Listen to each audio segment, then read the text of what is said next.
That's it. That's summer. We're done. Fabulous. 2 days of it.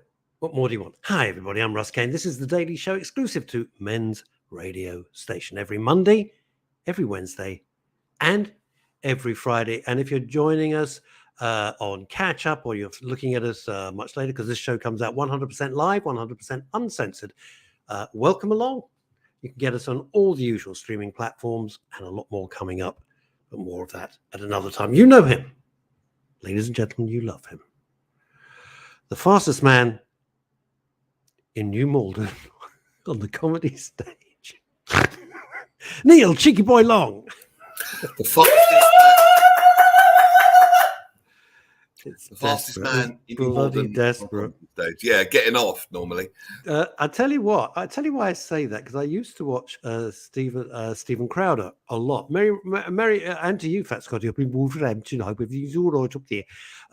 Nothing like central casting. And Dave Landau, who I was hugely looking forward to seeing, was on the Stephen Crowder show and left. Boy, when his subsequent interviews, Neil, were... I don't watch Stephen Crowder anymore. Wow. Anyway, Dave Landau was playing at the Leicester Square Theatre on July the 4th. I've been so looking forward to it. I was hoping you and I could meet him for lunch. That was my plan. He was going to come on the show. That was my plan. He'd agreed to come on the show. It's a huge deal over in America. And the blooming show's cancelled till 9 months' time next year. Oh. Yeah, I know. No explanation why, just gone. From Wolverhampton, we're going up to Durham. I'm not quite sure how they speak up there. It's north of the Watford Gap. Good afternoon from tropical Durham, says David Green. The wonderful Barry J. Allen. I hope you're feeling a little bit better, Barry. Boy, he's been through the ringer.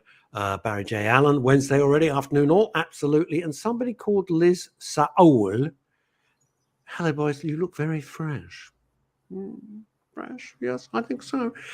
Interesting. This is my new T-shirt. Got nothing to do with this. Look, I'm liking this. This is the BSA owner's manual T-shirt. I put it on this morning. I've had it for God knows how long ago. I bought it, and I realised it still had the label on it. Do you ever do that? Think what the hell? No. Right. That's the end of that. That's a sort of a cul-de-sac of conversation. Bastard. Good afternoon, Russ, says Paul Blanche. And hello for the second time today. Hang on. The second time? What's going on? What are you doing behind my back? He to be on the bit of moonlighting I do when I'm not working for you. First of all, you're not working for me. You're working with me. That is a huge difference. I would never have you saying you're working for me. Okay, thank you very much indeed. The staff we pay, they work for me. They work for Howard and they work for Penny because we pay them. And you are a very, very welcome colleague. And you have been for many years. Thank you very much indeed. He was listening to me on the other radio station. Oh, Radio Jackie, yeah. Yes. Do you know, I only found out, well, I think I was down with you. Radio Jackie was named after Jackie Collins. How bizarre is that? Jackie Onassis. Was it Jackie Onassis? Yeah, good morning, Sunshine. Elizabeth, why have you got purple hair? What the hell? Good morning, Sunshine. Showing my age.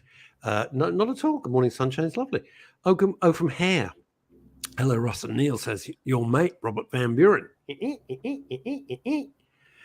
Hang on. What's this? If you're short of guests, gents, happy to step in. And we're never short. I tried to eke them out, Scotty. That's what Neil... I am so not doing that. Liz Saul, I don't know what you've had for breakfast. Hang on. I have no idea.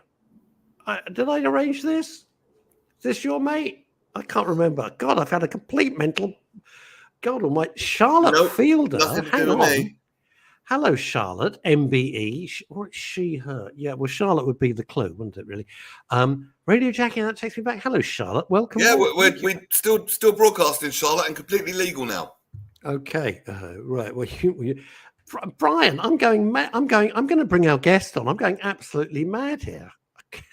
Nothing to do with me, this one. I know. I'm living in chaos. Hello, Brian D'Souza. Hello, Brian. Hi, guys. Hi. Could you drop your mic drop your camera a fraction, just so we can? There we go. That's great. Brian, I'm going completely mad. You have to remind me. I'm so sorry. I never BS on the show. I never BS. Remind me, please. I'm so sorry. I've got a lot going on. Please well, we could talk about anything, I guess, couldn't we? Well, we could, but I'd kind of like to know why you're here, unless you just happen to be drifting by in a professional studio. I've got no note of it on my schedule. But anyway, delighted to see you. You look like you're in a proper professional studio, because Neil and I recognise those speakers immediately. Plus the soundproof door, plus the wooden battening on the walls. So, are you secretly Barry Gibb? I'm a music producer. Oh, right, you're a music producer. Marvelous. Yes. Are you producing Neil's new album?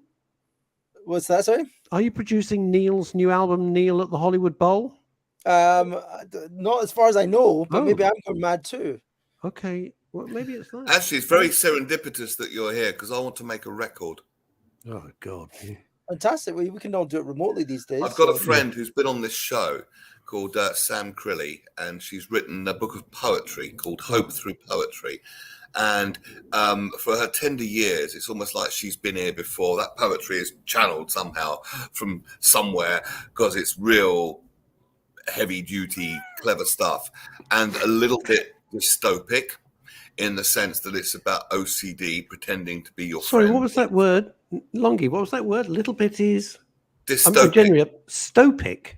Dystopic. Oh, dystopic. I like, as in dystopia. I'm so sorry. Yeah. And I thought it would be good put to a kind of a dark dance music soundtrack, which I found, but only knocked it up on a set of DJ decks. But done professionally would be very nice. So maybe we could talk. Oh, absolutely, and I guess that does segue nicely into the project that I think I'm meant to be talking to you about, which God only knows, Brian. Off you go, fella. I'm sure it's going to be great. Yeah? Yeah, go ahead. Poetry-based. There's my name. Well, it was a poetry project that I've been asked to make a track, which actually started off very dark, and then it went into being very motivational and uplifting. That was the brief. So I worked with a poet, I don't know if you know her, called Charlie Cox. Nope. And she was tasked with putting together a poem for the Asics shoe brand. It was really to try and get people to motivate them to get out and exercise. I wear those. I wear those, Brian. I'm only allowed to wear 2 types of trainers because of a back injury, and those Asics are one of them that I am allowed to wear. That's right. They're very good for that kind of stuff, as I've been led to believe. That was a county next to Kent. Designed very well. Yeah, my mum tells me that.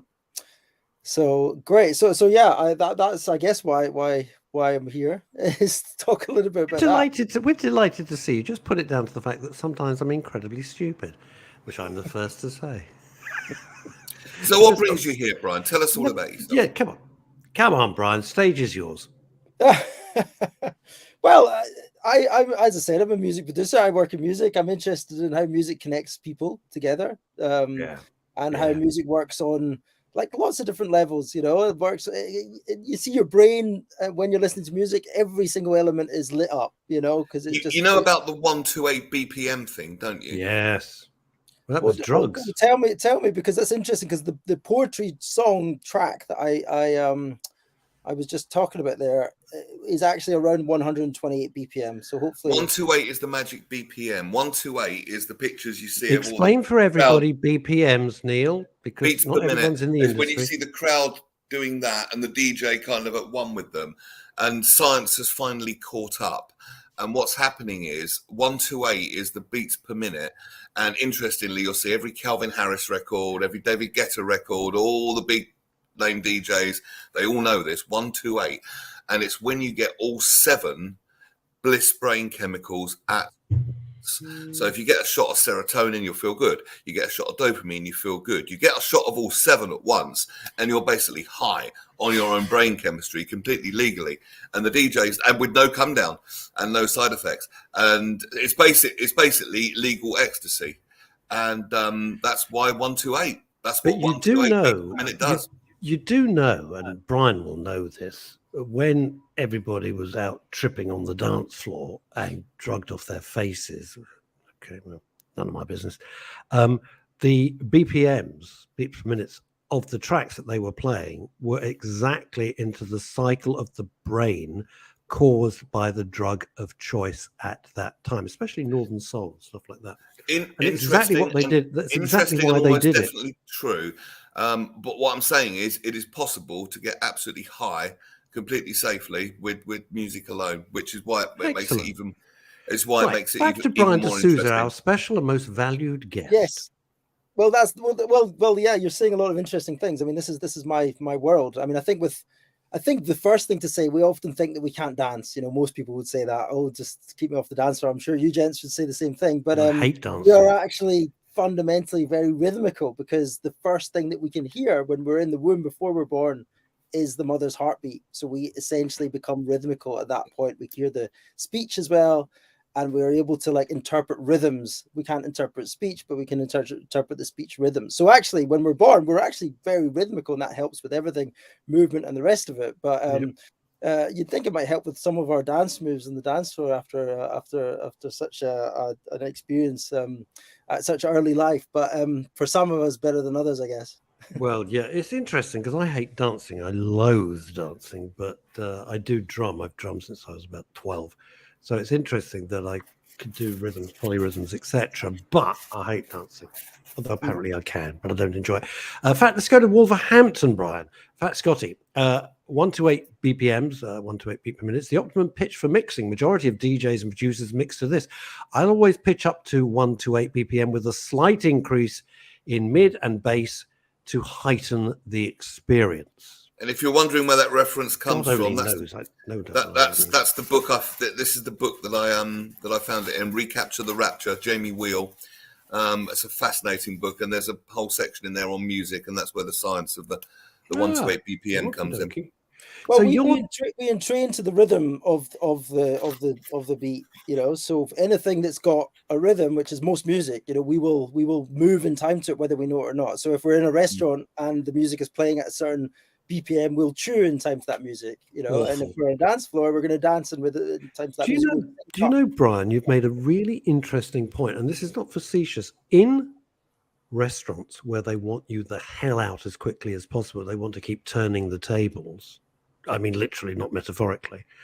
They will play that music that, as Brian D'Souza has just said, will make you chew faster. I know, it sounds ridiculous, but it's all done by the marketing and the people and the scientists who want to get you out of that table ASAP. Yes. Which is why you have relaxing music if you go to a nice restaurant where you're there for the evening to enjoy the experience, as opposed to fast food where you're there to just enjoy stomachache. That's why it's relaxing music. Yeah, absolutely. There's lots of. I mean, the whole thing is fascinating. I think it's fascinating. The science has caught up. What projects are you working on at the moment, Brian? Well, I've actually, you know, what you referenced there is a company I run called Open Ear, which I've ran for 15 years, which basically playlist music for businesses, restaurants, bars, etc., with exactly this kind of these psychological principles in mind. So we are the culprits, if you like, for that kind of thing. And absolutely, you're right. You know, if you want to slow people down and keep them there and maybe get them to have an extra dessert or coffee, slower music, you know, music that's more welcoming, and faster paced music is going to turn over tables so you can get a couple of sittings in that evening. So that's thank you for backing me up, Brian. Well, if you want them to run out screaming, just play Barry Manilow. That's rude. Yeah. Rude. Well, yeah, exactly. I can't chew without chewing. I actually like Barry Manilow. I don't know why I picked on him. I like Barry. What's wrong with Barry Manilow? Nothing. I was only joking. He's a great showman. He's a terrific showman. His face, not so much now, but he's a great showman. Terrific. I saw him years ago. So, Brian, you've got this album. Let's see if I've got down to the nitty gritty here. You've got an album of poetry. Have I completely misunderstood? It's. I think it's a bit of a stretch to call an album. It's one track. Oh, okay. Long track. Stairway to Heaven. Poetry. Maybe it will. But yes, the project was to ask the ASICS customers, of which you are one, to submit your words that inspire you to get out and move. You know, so there's a bunch of ASICS customers that submitted a bunch of words, and Charlie, the poet that I mentioned, she was in charge of taking these words and turning that into a poem that was motivational and help to inspire people to get out and move and exercise and run and do all these great things that are great for our health. And I was just tasked with making a track, of which some of the principles that we've already talked about was meant to apply. So 128 was the BPM that I picked. And the reason I did that was actually I was running, I got my ASICS shoes on, started running up and down the studio. And then we timed it and we just figured out that actually I run in time to 128. So maybe that's because I've spent so much time on the dance floor over the last 20 years. But yeah, that was interesting, that slight coincidence, but it made sense, right? Because it's you know, your resting heart rate might be around 60, you know, and you're thinking like, well, you double that, you put a few more BPM on it and you're at 128. So it's interesting. You go to any Calvin Harris record, any David Guetta record, just to use a couple of modern day examples, they're all 128. What about a Robert Van Buren track? Armin? No, he's a horologist. He just sounds like a dance music DJ. No, you're thinking of Armin Van Buren, and he's probably 128 as well. Robert Van Buren has an album out, or at least one track. I won't rest because he's got the perfect name. Yeah, he covered the Coldplay song "Clocks." Oh, very good. Very good. Now, by the way, I had no idea that you were either represented or associated with ASICS, the trainer people. Not a clue. Didn't know that. But I will say this: they do work. We're not getting paid by them. I wish they wish to sponsor part of the show, part of Bones Radio or the Soundmind Radio Group. They'd be very, very, very welcome, because we're all about mental health and well-being. So if you are in touch with the marketing people at ASICS, great. Stick them our way, fella. Stick them our way, because we're on the move. Will do. But when I had a huge car crash and had to learn to walk again, 25 years ago, as a matter of fact, and it wasn't the best of times, putting it mildly. Should have been killed, but I wasn't. My car was split in half. Yeah, fun.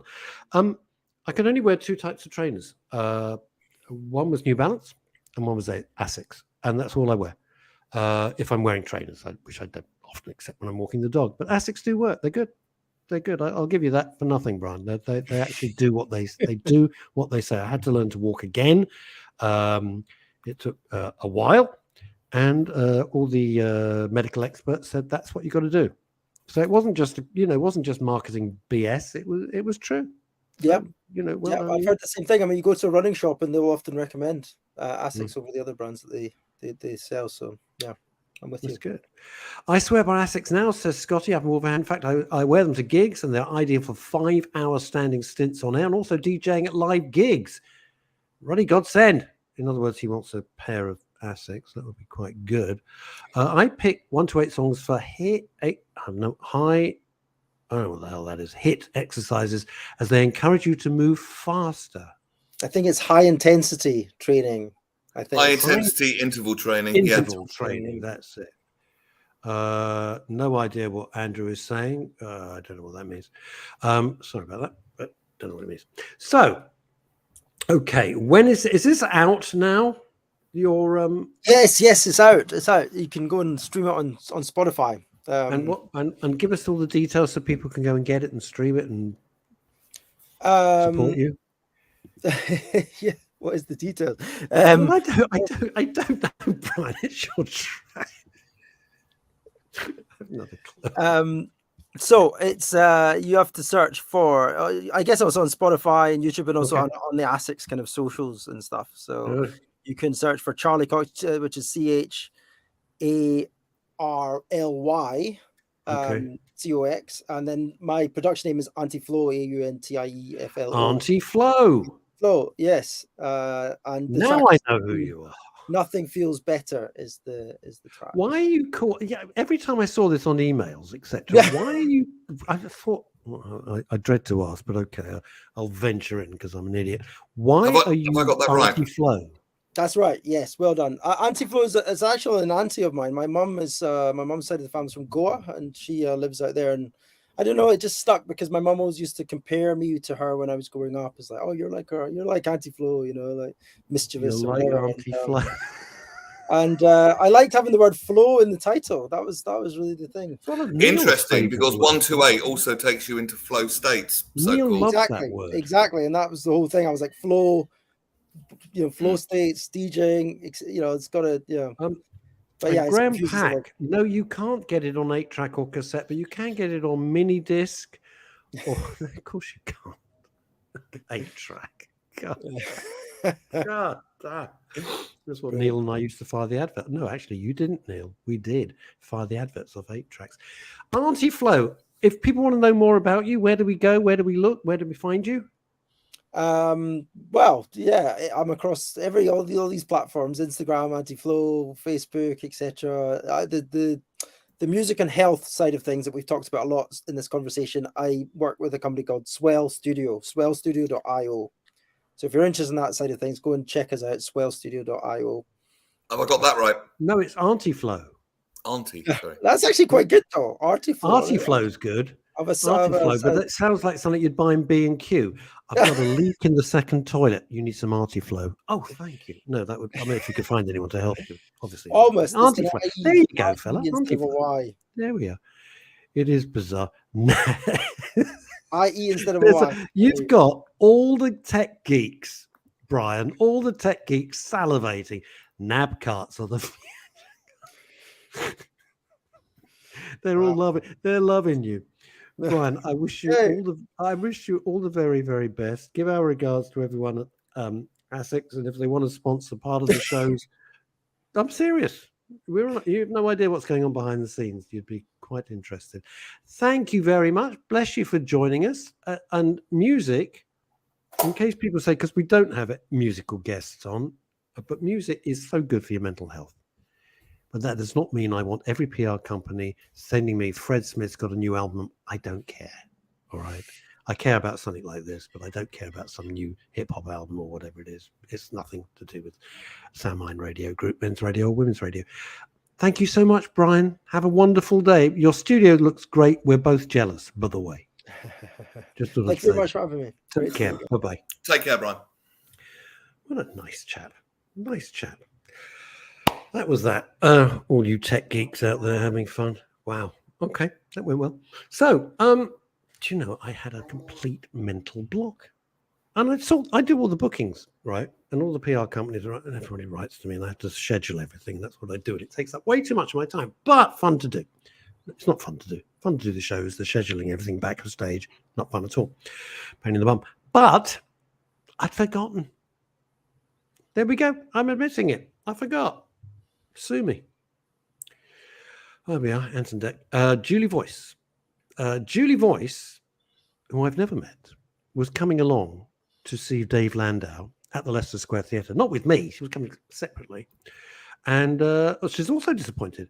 You're getting esoteric now, Scotty. I don't know what that means. Neil will know because he understands all this stuff. I've never taken an interest in it at all. BCX, we used to use that at Capital. Is that a bicycle? No, it's a playout system. We used to use it at Capital. Oh, okay. Shall I tell you what have we got here? ASICS of it. Actually, I didn't want to give them a plug because we're not getting anything out of it. But actually, they actually do work, as do New Balance. Do you want to hear my favourite play out before we bring Hatti on? Do you want to hear my favourite? Because I know people like little bits of silly gossip. It used to be, and all you presenters out there will know, and Neil will know, that radio shows were what was called presenter's choice. So there'd be some songs that would be played, and then presenters, the greats like Roger Scott, who really pioneered Bruce Springsteen in the UK. No one had heard of him. And other people like that, Alan Freeman, the greats, they would bring their own records to the studio. And that's why John Peel, who I couldn't stand, I'll be absolutely honest, made my skin crawl. But he did pioneer some amazing bands. Couldn't bear him personally, but I thought his choice of music was always very interesting. And then as the commercial radio stations became more and more corporate, they did not want any individual choice by any presenter, such as Neil or anybody else, or Neil Fox or anybody else. So you were given a playlist and you had to play the playlist. Well, some of the presenters didn't like that. So then they thought, right, we'll make sure they have no choice whatsoever. So we'll have it all done automatically on a computer. I'm simplifying it, but that's true. And then one day at Capital, the second in command decided that he would not permit any choice. and took all the labels off every CD. So you would pick up a CD. Do you remember this day? Anyway, I'll tell you what happened. This is when things go horribly wrong. So we took all the labels off, and it would just say CD 27, CD 305. And so we're into the breakfast show, 4 million listeners a day, and it's the biggest cash cow in commercial radio in Europe, arguably the world, making a fortune. And Chris Tarrant looks at this and he goes nuts. And he did the whole show. Well, that was CD 153. Time is 22 past 8. 22 past 8. Right, that was CD 82. They scrapped the scheme after an hour. It was great. See, people power. People power. I remember when Richard Allenson came in what a lovely man. To do the show after me, because I did the overnight, and he was furious as well. He wants to wake up your aforementioned second in command. I know exactly who you mean. I won't name him. But... Yeah, no, don't. Who's turned out to be nice. Presenter choice. I'm sure Roger Scott stuck a Queen concert LP. I'm not sure it was Queen. It was an album on for 90 minutes. I think he put on the Springsteen, and he went, well, that was side 1. This is side 2. And that was that was it. Fantastic. And can I, before you bring Hatti on, can I recommend a book that I'm reading at the moment? Please, go ahead. Of course. It's called The Happiness Advantage, okay? And it's about the field of positive psychology, all right? Okay. And most people in the world think, I'll be happy when I've achieved this, in this, and this. In other words, they think achievement of whatever goals we have leads to happiness. And now the science is out, and it's conclusively proven it's the other way round. Oh, what? Hang on. Whoa. It's the other way round. Yes. In other words, when you're happy and in a good frame of mind, your success increases dramatically. It's the other way round. And there's many examples in the book where they've proven it over and over and over again. And if we have some time on the show, I could do some of the key points from the book, because it's really, really useful for mental health. Would you keep that but up it your affects sleeve? our lives in ways subtle and not so subtle. And sometimes fun facts like this, which spring up when you study stuff like this, when you're in a good mood, your peripheral vision increases. Literally, you see more. Quite literally. Wow. I'll tell you something, that there's a bumper sticker, as they call them in the States where I live. And I've seen some idiots driving around with it in the UK. And I hate it. I'm not being facetious. And it says, those who die with the most toys win. Win what? And I think it's the game. Oh, no, hang on. I've misquoted it. The game of life. Those who die. No, you haven't misquoted. I'm challenging the premise. No. It goes, the game of life. Those who die with the most toys win. And I thought, you're an idiot. What a horrible, horrible, repulsive philosophy. And I bet Elizabeth Green's nodding her head so vigorously it's going to fall off her shoulders in New York. It's a terrible mistake to think that happiness only comes through stuff. Through things or success in that in that way. That is another thing that we some people would define that as success. people that believe that success. Very good, Scotty. That is very, very, very good. What is this? My mate Jace used to be a technician at Capitol. He told me the most funny happened when she was phoning Robert Elms using the name Larry Parnell. And can you ask him to play our Robert Elms, not known for his sense of humor. It's okay if you own Hasbro, Mattel, or Lego. Yes. No, Elizabeth, trust you to completely misunderstand. I'm saying it's a horrible philosophy to think that if you have a lot of stuff, that means you're very successful. It means you've got a lot of stuff and it means you're wealthy. It doesn't mean up here you're happy. That's what I'm saying. Yeah, that's what I'm saying with you. You can't take toys with you no matter the horsepower. Don't understand that one. But okay. Much better to get really happy and then have as many toys as you want to add to your happiness rather than be the cause of it. It honestly does work that way around. Your 3 o'clock thrill. I'm Roger Scott. He's Bruce Springsteen. I still remember all the words to the jingle. What a brilliant broadcaster he was. No No flash, no mere puffery, just superb knowledge and skill. Great, great. I was honored to work with these people. They were giants, you know. What I'm getting back to Neil's point, which is so important, and it's on to Neil's highlight of the week. Is no, Hattie's not even nodding to that. Look at that. She's not even a glimmer of us. No. I've pissed her off straight away. I'll go and hide. Yes, Roger Kane from UBN, which was most people have forgotten this. United Biscuits Network, where Nicky Horn, Graham Dean, Roger Scott, and so many other of the legends, they came from United Biscuits. It was a big factory, and they had their radio station to keep everybody who was working in the factory happy. It was a continuation of workers' playtime, seriously. And they all cut their teeth on United Biscuit Network. Yeah, you all got to start somewhere. Anyway, having stuff doesn't make you happy. Being calm in here makes you happy. Ladies and gentlemen, come on, do one of your fabulous intros. Because you hang on a minute. This was another. This just to finish up what we were saying. Well, read it out. Read it. If happiness leads to success, other way around. If success leads to happiness, I'll change that. Let me quickly change that because I put that the wrong way around. It's my fault. Fill for me. Oh, I'm Roger Scott. Here's Bruce Springsteen. For those of you with loads of money, but are exceptionally unhappy, I'd be more than happy to relieve them of that financial burden. Says they're not unhappy because they've got money. This is the trick. They're not unhappy because they've got a Bentley Mulsanne. They're not unhappy because they've got the latest whatever it is and live in a magnificent home. Of course not. But they won't make you. You can be miserable in more comfort. I'm all up for that. If success leads to happiness, why were the majority of Harvard on paper the Pinnacles stressed and unhappy? And so began this guy's work who wrote the book because it interested him, and it was the perfect place to put these new principles he was learning into practice. We must review the book on the show if you want to at some point. It's really useful stuff. Right. Would you like to bring on our very special guest, please, who comes on every week, and we love her. It's just always great to have her. But you like to do your special intro. Off you go. I will.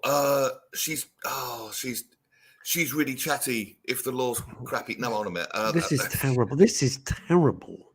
No, I'm sorry. You've thrown me on the spot. She's chatty. Why have I thrown you on the spot? This is what she's you chatty. do every week. She's you do it so well. She makes the law classy. There we go.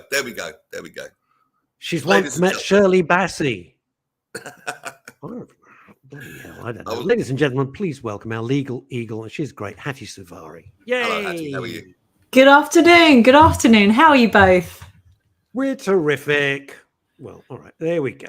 Good. I was just listening to your last topic, and somebody wise once told me that with lots of things comes great responsibility. Did he shoot webs out of his wrists? He did. Oh, well, there we go.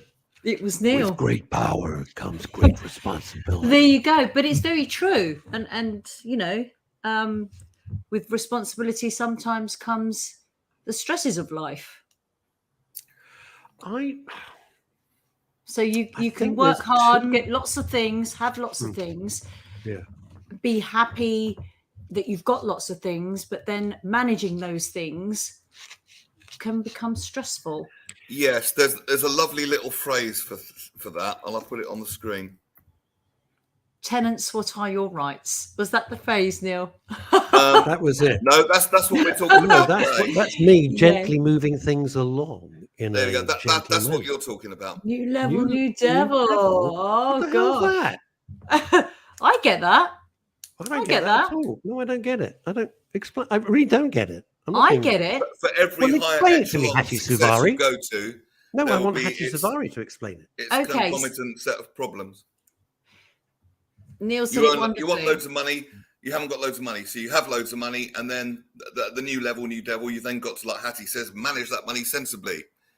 Manage your responsibilities, and new level resonates with me because I've got a 16-year-old, and I got him a big card that said you've now reached level 16. Oh, and it's got a gaming kind of photograph on it. Yeah. And at 16, where you think you know everything, and you're going to conquer the world, and you've got your GCSEs to do, and you want to save up for a car, and then your mum and dad asks you how you're going to pay for your car insurance, your new devil comes along called responsibility. My cousin's son, Sammy, who's adorable, I wanted to change his car. The other week, we met up for a family tea. Get a load of this. And he wanted to change his. Guess what the quote was? Quote for his car, he's early 25,000 a year. You mentioned that in our last show. I did. I can't get over it. Yeah, but that's it. And we said it's probably because of the damage that can be caused elsewhere, which means his insurance will have to pay for that, as well as potentially replace his car. And the law goes on and on. So tenants, what are your rights? I realised that this is show 14 and today's the 14th of June. And I really like that. Okay. I have a mental age of 14, so it really works out well. Well, there we have it. So 4.6 million people renting in the UK. I wanted to do this show to discuss my top tips and what you need to know if you're a tenant or indeed a landlord. Okay, so I'm not excluding landlords. I've been a tenant and I am a landlord. So I kind of live both sides of the coin. Have you guys been tenants or are tenants or landlords? Yep. Never been a landlord, certainly been a tenant. No. Neil, you're nodding? Neither? No, I used to drink tenants when I was in the low point in my life. Sorry. I could feel Russ. Sorry. The pain. We get one of the question, country's that's top legal experts on. Oh, come on. You're all right. Well, giving she me too much was praise. in the area and she's not expensive. Okay. Well, there you go. Happy now? There happy you go. now? Happy. No, I prefer to top turn legal up. experts. So the forum is yours. Yeah, Right, lovely. okay. Hatti Suvari. Tenants, what are your rights? Headlines. Your landlord cannot raise your tent. Your tent. I've got tent and tenant on my brain. Your rent. Your landlord cannot raise your rent whenever they like, especially if you're in a fixed term tenancy contract. They will need your approval during the term, or they'll have to wait to the end of the contract. So let me just delve into that. You've got a contract. Right, we're not going to get past the first bullet point today. No, it's important. But let's do it. It's important because I think, well, if I understand it, then hopefully everyone will. So you've signed the contract. It's 500. Yeah, it's £1,000 a month. Let's say it's £1,000 a month. Yeah. The landlord cannot say, I tell you what, Neil, I need a new car, so I'm putting it up to £1,100 a month. They can't do that until the end of the term. Not during the term, until the end of the term, unless they agree something with you. And I don't really see many tenants say, yep, I'm up for a rise, put my rent up. If you don't have a tenancy contract, because there are tens of thousands of people with no tenancy contract, and you're on a rolling week by week or month on month contract. Ooh. Yeah, there is. Then your rent stays the same unless your landlord gives you legal notice in the form of a Section 13 to increase your rent. Because obviously, you don't have that 12-month contract in place. So at what point can your landlord come and say to you, I'm putting up the rent? But they can only do that once in 52 weeks. So once a year. So even if you don't have a contract, they can't turn up and say, I'm just going to put up the rent because you're renting month by month. So month 4 is going to start costing you 20% more. Right. Okay. Deposits. It's one of the biggest disputed areas between landlords and tenants. I've been a tenant disputing a deposit and I've been a landlord disputing a deposit. So I've just come out of a very bad situation, Hattie. Oh, listen, I get it. And I tell you nowadays, the deposit, so 1 month deposit doesn't really cover some serious damage that can be done. But a tenant is entitled to the deposit back as long as they leave it as they found it in terms of the property. There is no damage to the property, and damage doesn't include wear and tear. And yes, we could all argue wear and tear to some degree. So, Hattie, here's a key point. What is reasonable wear and tear? Well, that is a massive question, Russ, because what I might think is a reasonable wear and tear, for example, a sofa losing its colour a bit and losing its elasticity a bit because we've been sitting on it for 3 years. And what you may say is wear and tear. And wear and tear should never include furniture, really, I think, because that's where you just lost. For example, the carpet. Let's talk about the carpet that was laid. It's worn out a bit. It doesn't have holes in it. Holes, to me, unless it had holes in it when the tenant took the property, means that it's, damage. But wear and tear is if it discolors a bit. But the key to try and avoid all of this dispute, both for the landlord and the tenant, is, as a landlord and a tenant, take photos of everything. The day you hand over the keys, the day you receive the keys, everything, every corner, every room, take videos, take photos, and just stick it somewhere, put it somewhere safe. Because when a dispute arises, whether it's after 12 months or 3 years or 5 years, you can all go back to what was the original condition. Because if you do end up in court, that is what's going to matter. What was it like? Who can show me what this was like and what it is like now if there's a dispute over the condition? I do say, tenants, it is wise, when you move out, clean the property. Either go yourself and give it a once over, or hire somebody to do it for you, because landlords are entitled to say the property has been left in a tip with rubbish and unwanted belongings everywhere, and I'm going to go and get a cleaner and it depends how big the property is. I mean, it could cost you £100 to have a 2-bedroom flat cleaned these days, thoroughly. Easily. Yeah, exactly. And if you're in a house, a 3-bed, 4-bed house that you're renting, you're talking £200, £300, £400 for your landlord to hire somebody to get it cleaned. That's without any making good of areas that have been damaged.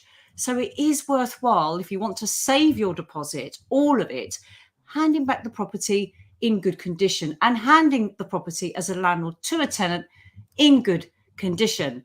So this is actually quite a crucial point on deposits that not many people know about. Okay, so if your landlord doesn't give you something called a tenancy deposit certificate, which means they've protected your deposit, which they can do very, very quickly once your deposit has been taken, either by them or their managing agent, you can make a claim on your landlord for 3 times the value of your deposit to be given to you in real money from your landlord. Yes. So right? in other words, and this is incredibly important, Fred Smith's your landlord. Fred Smith cannot keep the money. Money, he can't do that. That is not the law.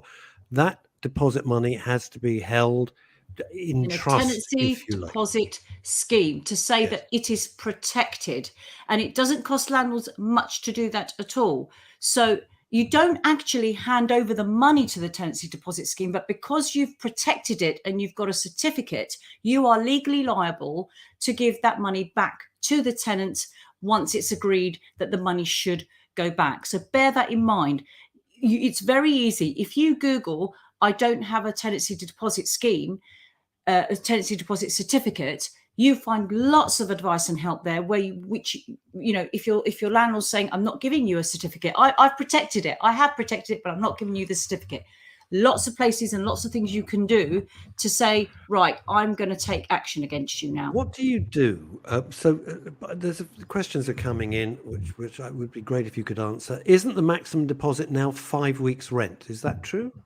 Not to my knowledge. It's 1 month. I mean, people take up to 1 month's deposit, 1 month's rent in advance, sometimes 3 months deposit if the rent's really high, or if it's it's a expensive property with, expensive to repair and refurbish.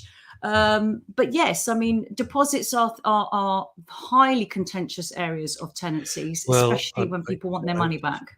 I'm burning up about it at the moment. Anyway, from Scotty in Wolverhampton, Hattie, if you have a contract assured short hold tenancy agreement and you need non-willful damage repairs completing and the landlord doesn't or drags their feet, can you great question. I was going to ask you the same thing. Okay. One of the things I will say to any tenant is never withhold rent.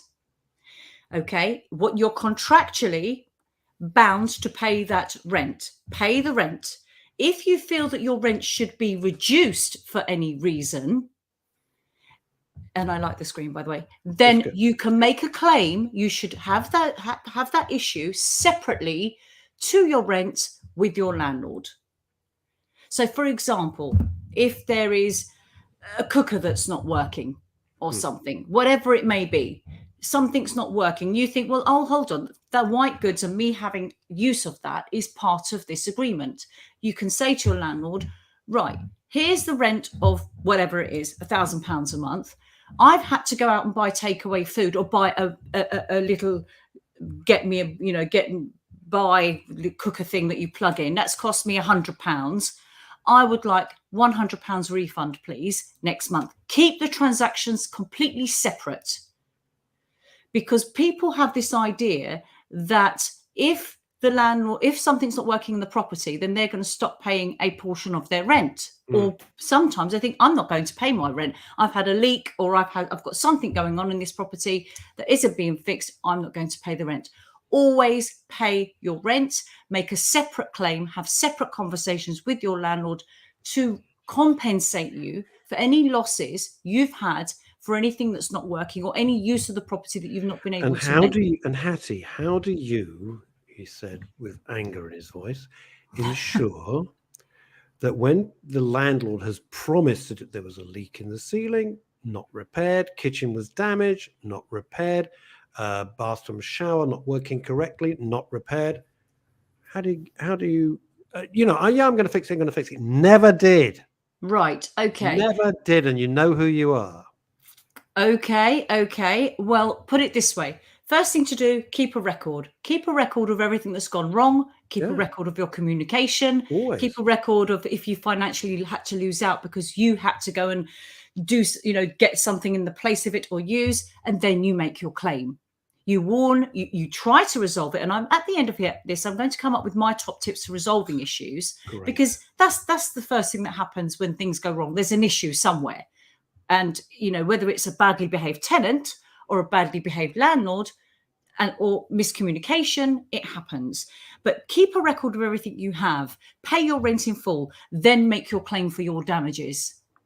And then you can prove that these damages were not being taken care of because you've got record of your communication, even if there was no response from the landlord. And you're saying, I need this kitchen, this area of the kitchen fixed. I'm not able to use it because X, Y, and Z. This is the time I've had to take off of work to deal with this. This is my loss of earnings as a result. Tot it all up. And that's what the online money claims is for, when you can say, I want to make a money claim because I have lost out on this basis. Here's my evidence. Here are my photographs. Here's the correspondence, and take it from there. Rights and responsibilities, okay, because tenants have responsibilities and obviously rights as well, but they have a right to live in the property that's safe and good state of repair. Challenge excessively high charges, whatever the charges may be that you've agreed with your landlord. If you think, well, that's actually really excessive, should I be paying that? You have the right to challenge that. You have a right to know who your landlord is. I had a case like this many years ago, which was very bizarre. If you do not know who your landlord is, you can write to the person or company that you pay your rent to, and your landlord can be fined if they do not give you this information within 21 days of your request. Sometimes you might feel the need to write directly to your landlord if the managing agent is not doing what they should be doing. Right. Okay. Get that. So that's where that would come useful. Live in the property undisturbed, and undisturbed by your landlord, somebody he's instructed who are the agent, a neighbour, noisy neighbours, disruptive neighbours. That's what that comes under. See an energy performance certificate for the property. If they say, no, we don't need to carry that out, you have a right to say, I'd like to see that, please, because I think my gas or electricity or something's going wrong. Have a written agreement if you have a fixed term tenancy of more than 3 years. So if you've been in the property for more than 3 years, you have the right to say, right, I want an assured short hold agreement now that covers me for 12 months. With a 6-month break. So some landlords don't want to issue those short hold tenancy agreements. God knows why. I think it's good for the tenant and I think it's good for the landlord. But for some reason, some landlords don't want to do that. And the tenancy agreement, it can't be what the landlord wants it to be. It has to comply with the law and it has to be fair. So if there's something in that tenancy agreement, and please take the time to read it. I know there can be 20 pages, 30 pages long. Bedtime reading or cup of coffee or tea, whatever your poison is. Read it, because there'll be something, it could be something in there where you think, I don't quite understand that, or I don't like that. That doesn't feel right. You have the right to ask questions for it to be clarified. Really important, because it's when things go wrong that you'll have to pick it up. And if you're in court, you have to go through it line by line. Ugh. And it's like pulling out teeth. This is so important because there's been a tectonic shift in owning your home in the United Kingdom. Massively. And it's in, everyone used to, have a job for life and you have your own home and it was all marvelous. That's gone out the window. And so many people will never own their own home. They will be renting forever. Okay. I mean, in America, it's very normal. Most people rent. In New York, and in Turkey. Turkey's the same. Everybody rents. And Germany, isn't it? Oh, is it like that in Germany as well? Apparently, a lot of Germans rent as well, apparently. Okay. But it wasn't the case here. No, but it wasn't. It is the case now. So it's no good living on the old model. It's how life is. So why I was so pleased that you wanted this as your topic for this week, because it affects millions and millions of people. Let's dash to Wolverhampton. I think you've covered it, but I just want to double check. How do you claim against your landlord if they don't honour repair? Oh, yeah. Yes, I'm going to come to where you can get free advice. Absolutely. I am going to come on to free advice and help in a minute after I just go over a couple of more really quick whizzy points. Please do. Responsibilities, right? It is your responsible as a tenant to take good care of the property, including turning the water mains off if you go away in winter. If there's a pipe burst and everything goes absolutely ballistic in there because if you neglect the property, your landlord has a potential claim against you. So bear that in mind. Pay the agreed rent, and this is what we were talking about earlier, even if repairs are needed or you're in dispute. That is a separate matter. Treat it separately. It doesn't mean you can't offset one off the other. It just doesn't work like that. Pay other charges as agreed. For example, council tax, utility bills. There's been lots of issues where tenants have said, I didn't know, I should have paid the council tax. I thought the bills were included. Clarify this all before you say how much, when, what does it cover. Repair or pay any damage caused by you, your family, or your friends. Leave the property as you found it. And if you're in, and as I say, it's very wise before you move all your furniture in, before you move in, or if you've moved in and you're thinking, God, I didn't do this, take photos of everything, because then you can prove what it was like. You can prove how when you leave it, that you're leaving it very similar or exactly the same as you found it. And you're not allowed to have your mate renting out the room next door without your landlord's consent. That is called subletting.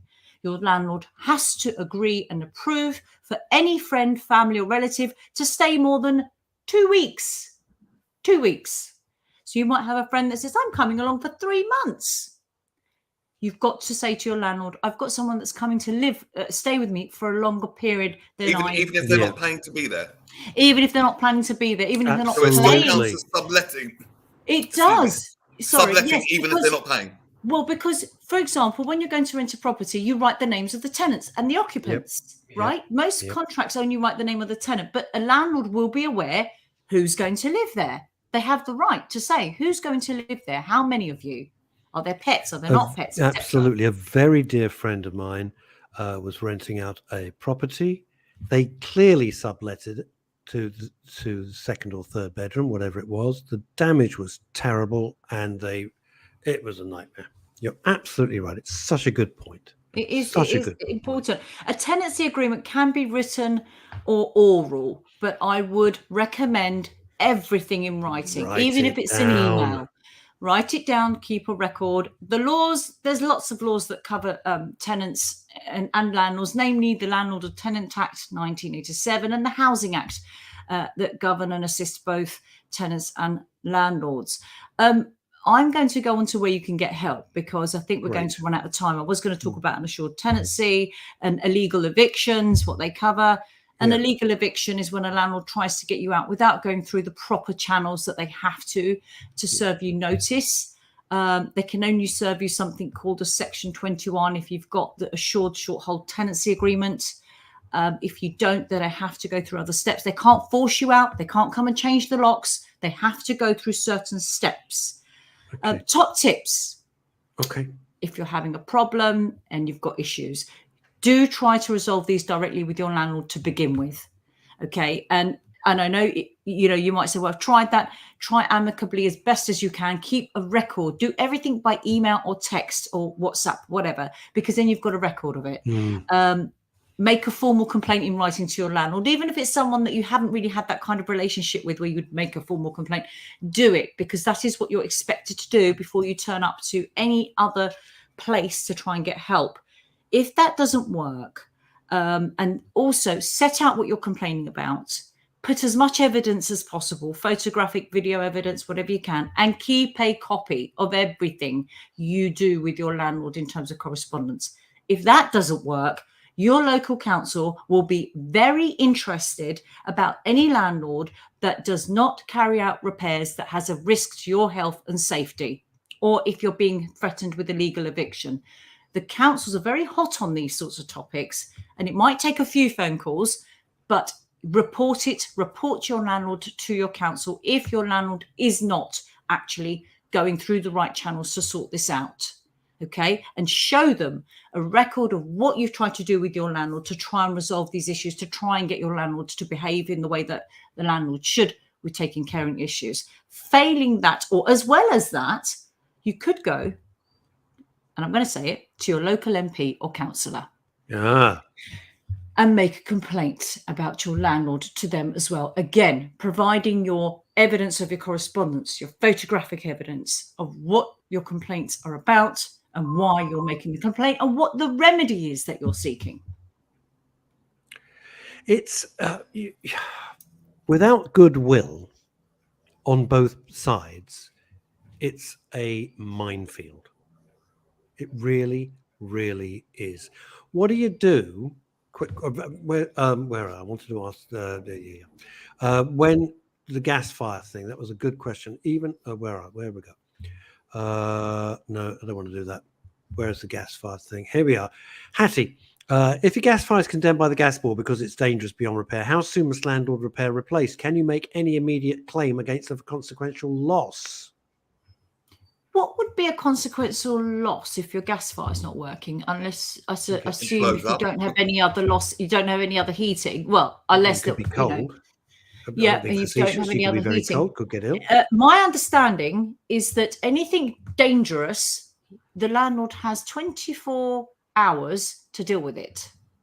Anything dangerous or to your health and safety, it's 24 hours to deal with it, i.e., if it's deemed unsafe and there's a leak or something like that, and the gas board have come and tapped it off and said, listen, this needs to be removed, I would say a reasonable time, 24, 48 hours, maybe even 3 days if nothing's leaking and causing you any damage, but 24 hours for anything dangerous. And if they don't turn up, they just I'm busy. They're negligent. It's a criminal offence to be negligent with health and safety to a tenant.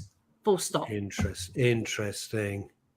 So it's a very serious thing. Health and safety, breaching health and safety rules and regulations. In my opinion, the council will come down on the landlord with a ton of bricks. I've got a case now, which is an extraordinary case because it's all actually the tenant doing the damage that's causing them the health and safety issues. But anyway. Well, that's an interesting twist if they're doing it to themselves. Yeah, they are. They're doing it to themselves and they're reporting the landlord. Oh. Well, what he meant by consequential losses, Scotty was saying, buying temporary heating, etc., paying for additional... Absolutely. This is what I was talking about earlier, Scotty. If you've had to go and buy a heater because your heating's not working, the cost of your heater, you can go to your landlord and say, can you please compensate me? Here's the receipt. Here's why I had to buy it. Absolutely. Right. Before we finish today, I really wanted to ask this before we finish, but it's not on topic, but it's quite interesting. So we've got 30 seconds left. Hatti. Yes. If you see a dog in a hot car and clearly it's in trouble. Oh, God. Is it legal to break into the car to free the dog? I don't know the direct answer to that, but what I would say, my view would be 100% go for it, because you're saving. It has to be legal. Logically, I'm talking logically now. I haven't seen the law on that, but funny you say that, because I've actually done a couple of videos on pets in cars. It's illegal to let your pet hang out the window when you're driving and things like that. But I would say it has to be legal, because it's no different to seeing a house on fire and you kick down the door to save somebody in the house. You're trying to save an animal from or any living species being from being harmed. So I can't see how it would be illegal. Wouldn't you be better off calling the police or someone like that? Well, you can, but say if it takes too long and that poor animal's suffering. I mean, in America, it's a third story I read last week about a young child who was left in the car and died. Yeah, in the car while she went shopping. Yeah, absolutely. They go shopping in the supermarket. Very quickly, you've got to wind up.